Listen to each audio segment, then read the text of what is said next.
네, 여러분 왔습니다. 노후 고민 상담소 시간이 돌아왔습니다. 우리 성선아 기자의 연기가 점점 좋아지고 있다는 네티즌 여러분들의 의견이 전혀 오지 않고 있습니다. 이해하고요.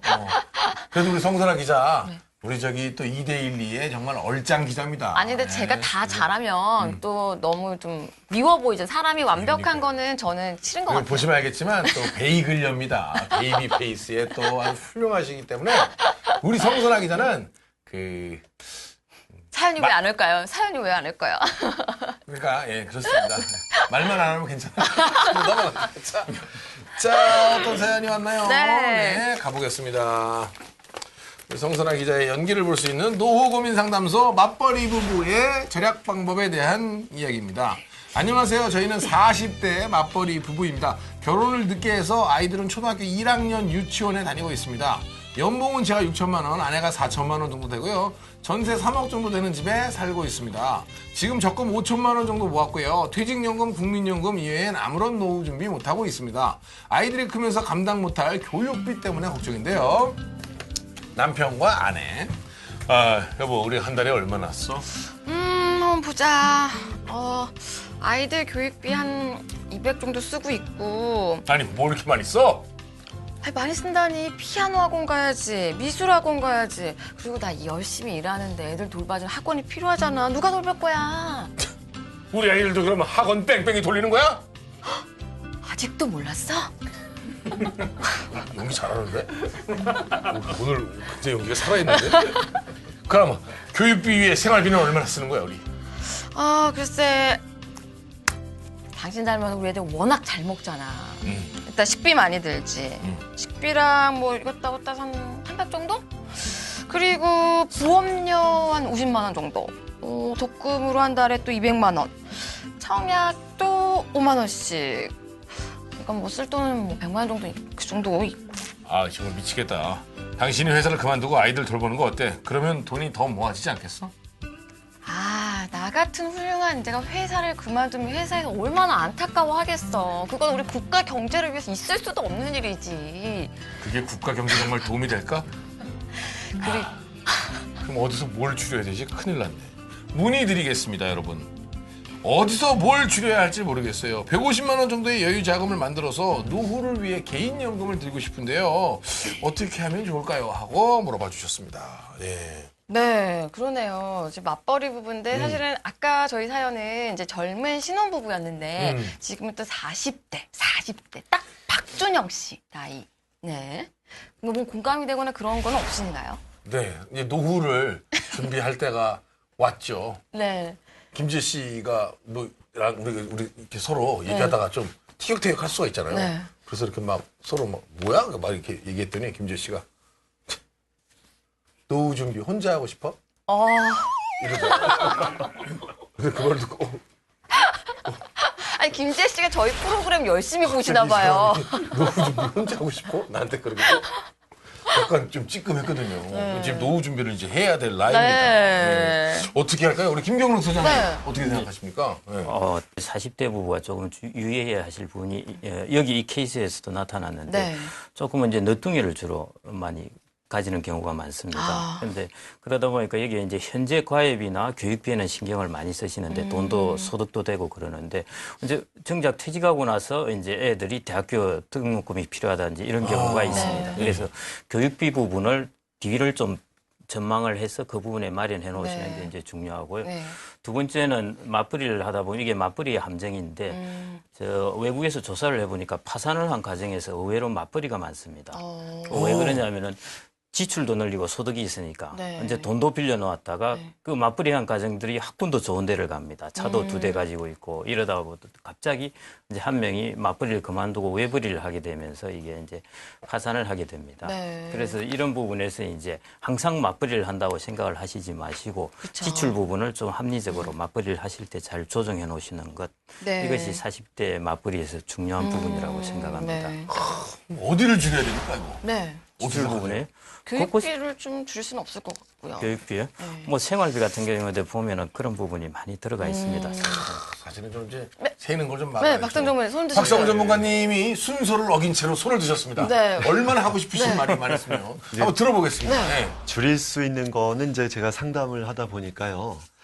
두 가지로 좀 나눠질 것 같습니다. 네. 평달에 쓰는 게 이제 정기적인 지출이고요. 네. 고정적인 지출이 있고 가끔 나가는 비정기적인 지출이 있겠죠. 네. 자, 이 가정 결론적으로 말씀드리면 평달에 나가는 고정적인 지출들을 좀 줄여볼 수 있었으면 좋겠습니다. 네.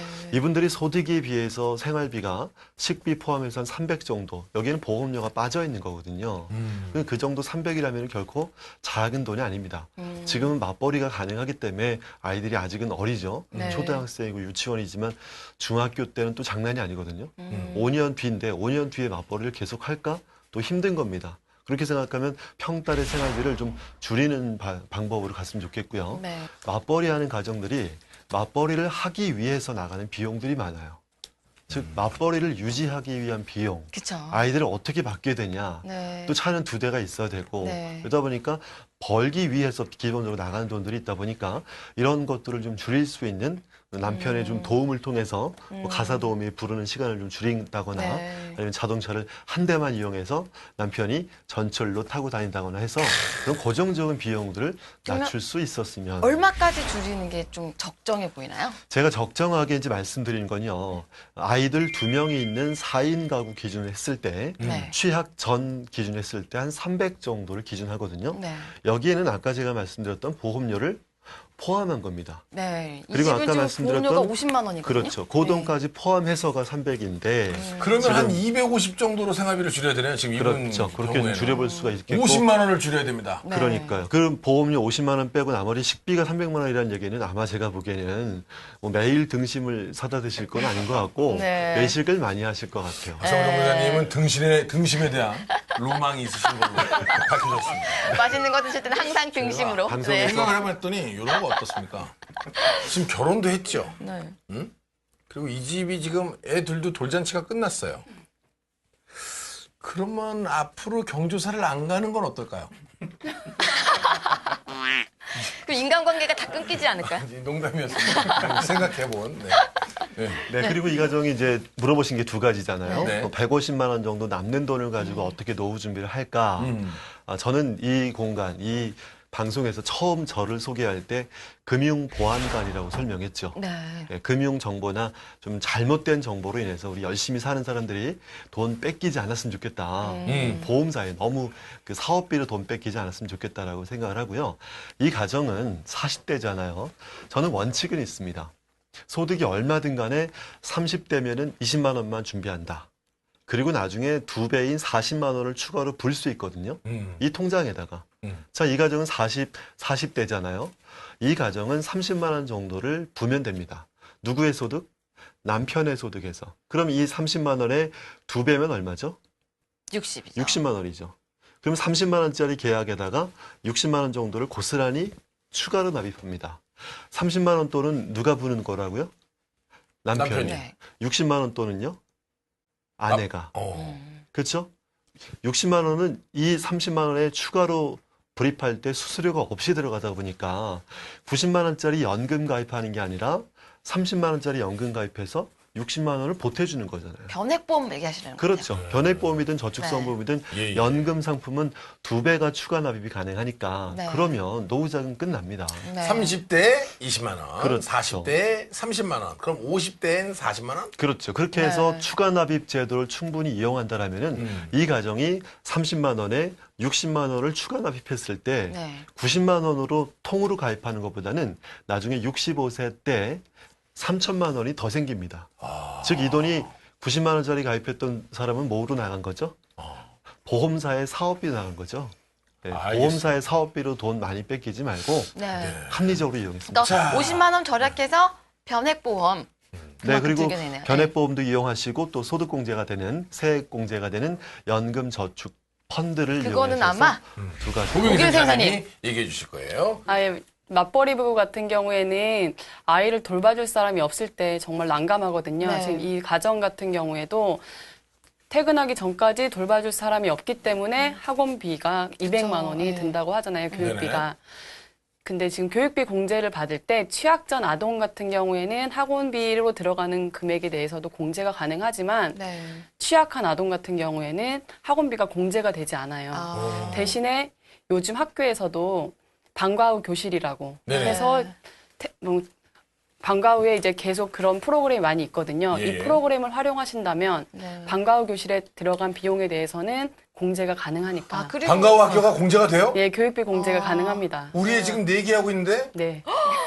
오. 방과 후 교실에 고맙습니다. 들어간 교육비와 교재비까지 다 공제가 가능하니까 네. 지금 이왕이라면 학원보다는 방과 후 그 방과 후 학교. 교실을 이용하신다면 네. 교육비 공제까지 받으실 수가 있고요.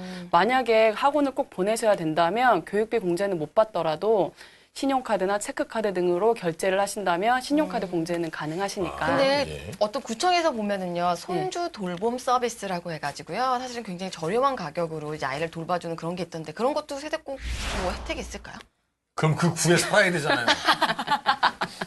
대부분의 구에서 운영하고 있는 걸로 알고 있어요. 일단 구청 게시판부터 먼저 한번 보는 걸로요. 네, 박상훈 전문가님 네. 마지막으로 한 말씀. 정확한 표현은 이제 그 아이 돌봄 서비스가 있습니다. 아, 아이 돌봄이다. 아이 돌봄이 네. 지원 사업이라는 게 있어서 검색하실 때 건강가정지원센터를 검색하셔서 각 지역에 있는 아이 돌봄이 지원 제도를 이용하시면 시간당 5,000원 정도 되거든요. 그쵸, 그렇게 예. 해서 좀 저렴하게 이용할 수 있었으면 좋겠고요. 박준영님 아까 그 교육비에서 방과 후 소득공제는 해당되지 않습니다. 아, 왜 그런가요? 자영업자시잖아요. 자영업자요. 네. 네. 나 아니, 자영업자예요? 자영업자시죠? 네. 아, 자영업자예요? 네. 너 가게가 없는데? 아니죠. 근로소득은 아니잖아요. 기타 소득도 아니고. 그럼 전 뭐죠? 사업소득이죠. 그쵸? 네. 근데 왜 자영업자들은 해당이 안 되는 거예요? 아니 왜 연예인이 자영업자죠? 저 방송국에서 근로하고 있는데. 알겠습니다. 하여튼 저는 상관없는 걸로 그러면. 자, 어쨌든 네, 노후 준비 또 잘 해 나가시기 바라겠습니다. 사연 보내주셔서 감사합니다. 네.